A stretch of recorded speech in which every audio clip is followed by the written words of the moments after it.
Hello. അപ്പോൾ ദേ 2 ദിവസം കഴിഞ്ഞാൽ രക്ഷാബന്ധൻ വരും കേട്ടോ. ഞാൻ ഓൾറെഡി പറഞ്ഞിട്ടുണ്ടായിരുന്നു നമ്മുടെ അപ്പാർട്ട്മെന്റിൽ ഇങ്ങനെ വിശേഷ ദിവസങ്ങളിലൊക്കെ നമുക്ക് സ്റ്റോളും പരിപാടികളൊക്കെ വരാറുണ്ട്. അങ്ങനെ നമ്മുടെ T40 ജുവൽസിന് വേണ്ടിയിട്ടും ഞാൻ സ്റ്റോൾ ഇട്ടിട്ടുണ്ടായിരുന്നു. ഒരുപാട് സെയിലൊന്നും നടന്നിട്ടല്ല കേട്ടോ ഞാൻ ഇവിടെ സ്റ്റോൾ ഇട്ടത്. എനിക്ക് 2 ഉദ്ദേശം ഉണ്ടായിരുന്നു. ഒന്ന് നമ്മുടെ ട്രഡീഷണൽ ജ്വല്ലറി ഇവിടെ അക്സെപ്റ്റ് ചെയ്യോ ഇല്ലയോ എന്ന് അറിയണമായിരുന്നു. രണ്ടാമത്തത് ഇവരുടെ ടേസ്റ്റ് എന്താണെന്നും കൂടെ അറിയണം കേട്ടോ. ഇത് രണ്ടും എനിക്ക് നന്നായിട്ട് മനസ്സിലായിട്ടുണ്ടായിരുന്നു സ്റ്റോൾ ഇട്ട സമയത്ത്. ഈ സ്റ്റോളിന് ഞാൻ പേയ്മെന്റ് ചെയ്തത് 3000 ആട്ടോ. അതായത് ഞാനിവിടെ സ്റ്റേ ചെയ്യുന്നതുകൊണ്ടാണ് 3000 എനിക്ക് കിട്ടിയത്. അല്ലാതെ പുറത്തുനിന്ന് വന്ന് ഇടുന്നവർക്കാണെങ്കിൽ ഇതിൽ കൂടുതലാവും കേട്ടോ. പിന്നെ ഒരു 8ന്റെ പണി കിട്ടിയെന്ന് വെച്ചാൽ ഇവിടെ ഒന്നാതെ മഴക്കാലമായിരുന്നു. ആകെ ടെൻഷൻ അടിച്ചിട്ട് ഇരിപ്പുണ്ടായിരുന്നു. മഴ പെയ്യും അതുപോലെ സംഭവിച്ചു കേട്ടോ. കുറച്ച് കഴിഞ്ഞപ്പോഴത്തേന് 1 മണിക്കൂർ മഴ ഉണ്ടായിരുന്നു. ആ 1 മണിക്കൂർ നമുക്ക് സെയിലൊന്നും നടന്നിട്ടുണ്ടായിരുന്നില്ല. ഇവിടെ മൊത്തം വെള്ളം കയറിയിട്ടുണ്ടായിരുന്നു കേട്ടോ.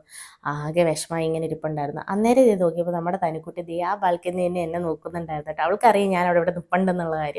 അത് കണ്ടപ്പോൾ എനിക്ക് ഭയങ്കര സന്തോഷമായിട്ടോ. പിന്നെ കുറച്ച് കഴിയുമ്പോഴത്തേന് ദേ സെയിലൊക്കെ നടന്നിട്ടുണ്ടായിരുന്നു. ഒരുവിധം കുഴപ്പമില്ലാത്ത സെയിൽ നമുക്ക് നടന്നിട്ടുണ്ടായിരുന്നു കേട്ടോ. അപ്പോൾ ഇത്രയേ ഉള്ളൂ ഇന്നത്തെ വിശേഷം. ചേച്ചാ ബൈ.